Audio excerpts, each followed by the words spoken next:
Bismillahirrahmanirrahim. Assalamualaikum warahmatullahi wabarakatuh. Video ini akan menunjukkan cara menggunakan fungsi year frag. Year frag ni year frag.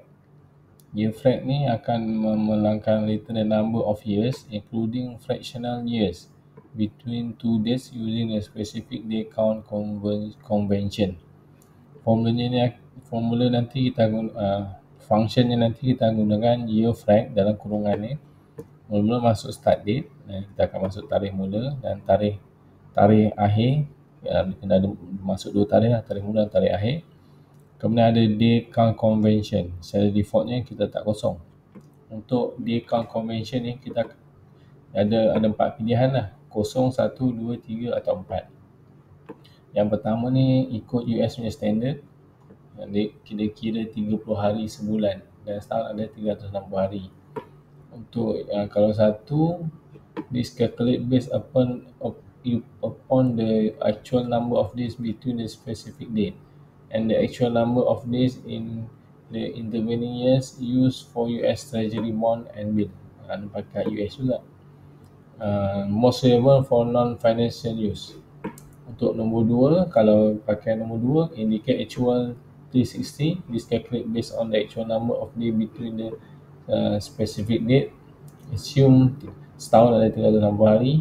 Kalau pakai 3, dia akan assume setahun ada 365 hari. Okey. Yang nombor 4, nombor 4 ni dia ikut standard Europe.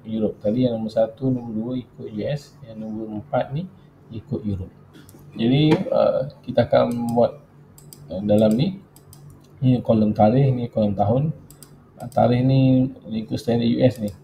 Masuk bulan, hari dan tahun. Untuk tahun ni kita masukkan sini sama dengan year frag ni. Year frag. Jadi masukkan tarikh mula di sini. Kemudian tarikh yang akhir kita masuk yang today lah, dan masuk hari ni. Kita pilih today, tutup, terlebih kurangan tutup. Kemudian kita pilih yang ni, untuk yang pertama yang kosong, kita type kosong, ataupun ini kita pakai kosong lah. Tarikh ni contoh lah, kita masukkan tarikh 10 bulan 10, kita masuk bulan 10. Yang ni mungkin kita bagi nampak ni adalah hari kan, tarikh 29 tahun 2022. Jadi dia akan kira ni tempoh dia 10 bulan 10, hari ke-29 sampai hari ini, tempohnya dah 2.4 tahun. Okey. Ini kalau kita pakai macam ni kan, kita ni formula pakai kosong. Cuba yang ni kita nak pakai yang lain ni, kita kena tulis, nak bagi senang, yang ni kita highlight ni, kita masukkan ruangan ni yang C sini. Pilih ni, double klik ni, kita pilih yang kosong ni, kita masukkan kolom C. Tak masuk juga.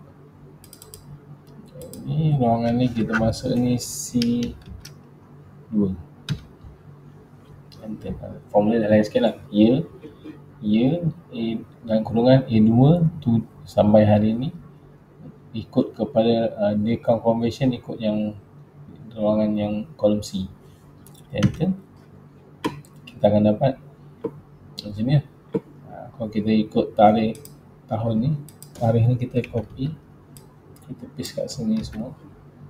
Jadi yang ni kalau kita tarik, akan dapat yang lain sikit lah. Yang ni 2.4 tahun, yang ni 2.405 tahun.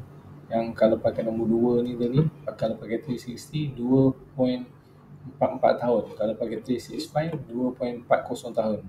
2.41. Kalau nombor 4 ni pakai Europe, dia akan jadi 2.4 tahun. Nombor semua lain-lain. Okey, cuma yang nombor 0 dan nombor 4 ni hasilnya sama kan? 0 dan 4 sama. Yang 3 ni lain. Jadi untuk Malaysia biasa kita pakai 365 ni kan. 365 ni jadi kita pakai yang ni lah, nombor 3 ni. 2.408 tahun.